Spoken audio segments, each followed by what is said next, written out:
Hi, Dennis with HomeSmart. I'm not here to tell you that you need to sell your home by any means. Everybody eventually will sell their homes, and when the time comes, that's a good time to do it. Most people are doing so if they need to move closer to work, or they want a bigger home, or they want the new features that come with newer homes. Uh, and sometimes it's even just a downsize. But when the time comes to sell your home, that's when you do it. But if you are thinking in any way of selling your home, this is the best market to do so. Right now, there is such a shortage of homes on the market, especially under $700,000, that you'll get top price and it'll sell quickly. If it's above $700,000, it's still a hot market. It's just not quite as hot.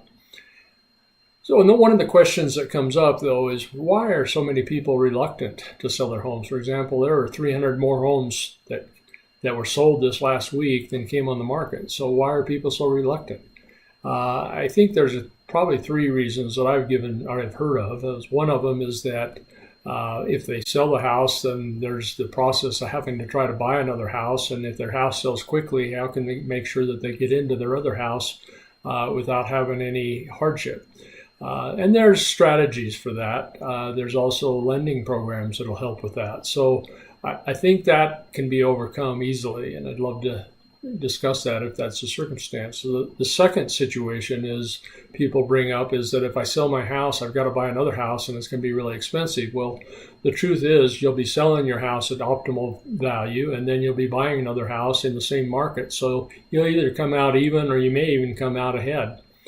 The third reason that I hear, and I hear this most often, is people are afraid after the last housing bubble. They're afraid that we're going to enter another housing bubble. And so if they sell their house and they incur more mortgage buying another house, then they're afraid that the value that they've gained is going to decline in their first house, in their second house. And I can understand the thinking.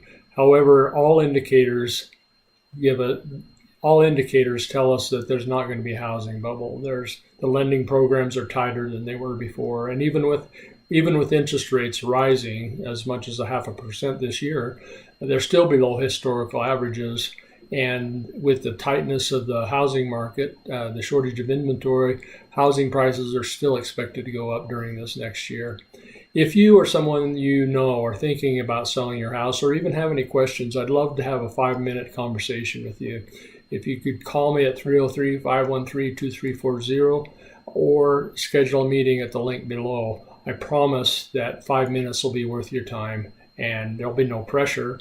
I just want to help, and I look forward to doing so. And I'm sure you'll come away with confidence that I know what I'm talking about and know how to help you.